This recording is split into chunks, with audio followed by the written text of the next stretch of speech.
Welcome, today in front of me Realme 9 Pro, and I'll show you how to mute ringtone on this device.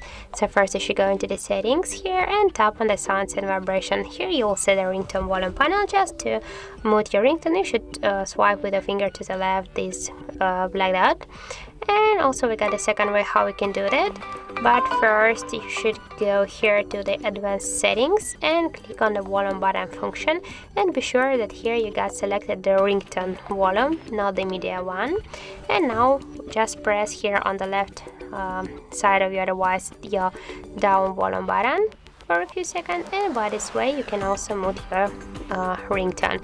And also we got the third way how we can do that. You just should swipe this volume panel to the down with your finger, and that's it. So thank you for watching, and if you find this video helpful, don't forget to leave a like, comment and to subscribe our channel.